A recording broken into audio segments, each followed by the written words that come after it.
அனைவருக்குமே வணக்கம். சற்று முன் கிடைத்திருக்கக்கூடிய ஒரு மிக மிக முக்கியமான செய்தி ஒன்று வெளியாகி உள்ளது. சற்று முன் துணை இராணுவம் குவிப்பு, உதயநிதி அதிரடி கைது, இது மாதிரி செய்திகள் வெளியாயிருக்கு.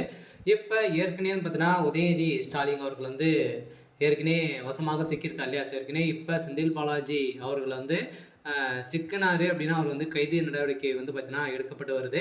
ஸோ இந்த நிலையில் உதயநிதி ஸ்டாலின் அவர்களும் அதே மாதிரி செந்தில் பாலாஜி அவர்கள் பார்த்தீங்கன்னா கைது செய்யப்பட்டாங்க அப்படின்னா, ஸோ அடுத்தது உதயநிதி ஸ்டாலின் கைது செய்யப்பட வருது உறுதி அப்படின்ற மாதிரி தான் இப்போ பார்த்தீங்கன்னா தகவல் வெளியாகி வருது. ஸோ இந்த நிலையில் தான் அதிரடியாக உதயநிதிக்கு சிறை உறுதி அப்படின்ற மாதிரி சென்னையில் போலீஸ் ஏற்கனவே முன்னெச்சரிக்கையாகவே குவிக்கப்பட்டிருக்கு.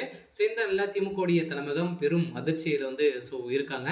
ஸோ இதை பற்றி இந்த வீடியோவில் நம்ம முழுமையாக பார்க்கலாம். ஸோ அதுக்கு முன்னாடி நம்ம சேனலுக்கு இப்போ தான் நீங்கள் முதல் முறையாக வந்திருக்கீங்க அப்படின்னா மறக்காமல் நம்மளுடைய சேனலை சப்ஸ்கிரைப் பண்ணி சப்போர்ட் பண்ணுங்கள். ஸோ வாங்க வீடியோக்குள்ளே போகலாம்.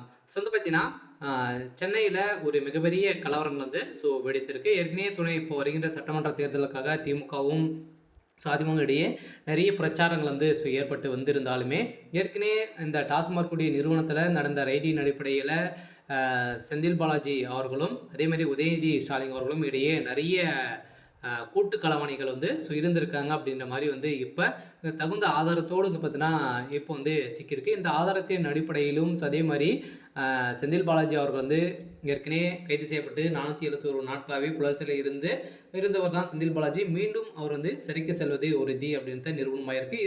இருந்தாலுமே செந்தில் பாலாஜி அவர்கள் கைது செய்யப்பட்டார் அப்படின்னா உதயநிதி ஸ்டாலின்களும் கைது செய்யப்படுறதுக்கான அனைத்து ஏற்பாடுகளுமே இப்போ ஸோ நடந்துட்டு இருக்கு. வருகின்ற சட்டமன்ற தேர்தலுக்குள்ளே திமுகவை ஒழிக்கக்கூடிய விதத்தில் தான் இப்போ செயல்பட்டு வந்திருந்தாலுமே இப்போ ஊழல் செய்த அனைத்து அமைச்சர்களுமே டார்கெட் பண்ணியிருக்காங்க. ஸோ இதில் முதலிடத்தில் இருக்கக்கூடிய செந்தில் பாலாஜி அவர்கள் கைது செய்யப்பட்டார் அப்படின்னா ஸோ அடுத்தது உதயநிதி ஸ்டாலின் அவர்கள் சிறைக்கு செல்வது உறுதி. ஏற்கனவே பார்த்தீங்கன்னா உதயநிதி ஸ்டாலின் அவர்கள் துணை முதல்வர் ஆனதுலேருந்தே ஒரு மிகப்பெரிய பிரச்சனையில் சிக்கியிருக்கா இல்லையா? ஸோ நிறைய விஷயத்தில் இப்போ பாலியல் தொந்தரவின் அடிப்படையில் அவருடைய பேரும் அடிபட்டது. அதே மாதிரி சனாதன வழக்கின் மூலமாக ஸோ திமுக சார்ந்த அமைச்சர்கள் அனைவருமே இந்து மக்களை பார்த்தீங்கன்னா இழிவாக பேசும் விதத்தில் திமுகவுடைய தலைமுகம் பெரும் அவப்பேரை ஏற்படுத்தும் விதத்தில் பேசி வராங்க. ஸோ இதை தொடர்ந்து ஏற்கனவே இருக்கக்கூடிய வழக்கின் அடிப்படையிலும் ஸோ அதே மாதிரி இப்போ இந்த டாஸ்மாக் கூடிய நிறுவனத்தில் நடந்த ரைடின் அடிப்படையிலும் ஸோ அதே மாதிரி செந்தில் பாலாஜியுடைய நண்பர்கள் உதயநிதியுடைய நண்பர்கள் வசமாக சிக்கி இப்போ அவர்கள் கொடுத்த வாக்குமூலத்தின் அடிப்படையில் தான் இப்போ உதயநிதி கைது செய்யப்படுவது உறுதி அப்படின்ற நிறுவனமாயிருக்கு. சில கட்டாயம் உதயநிதி ஸ்டாலின் கைது செய்யப்படுவது உறுதி அப்படின்றது தான் இப்போ செய்திகள் வெளியாக இருக்குது. இந்த நிலையில் சென்னையில் துணை இராணுவம் குவிக்கப்பட்டிருக்கு. சரி, ஓகே. ஸோ இன்னைக்கான அப்டேட் இதுதான். ஸோ மறக்காமல் நம்மளுடைய சேனலை சப்ஸ்கிரைப் பண்ணி சப்போர்ட் பண்ணுங்கள். தேங்க்யூ.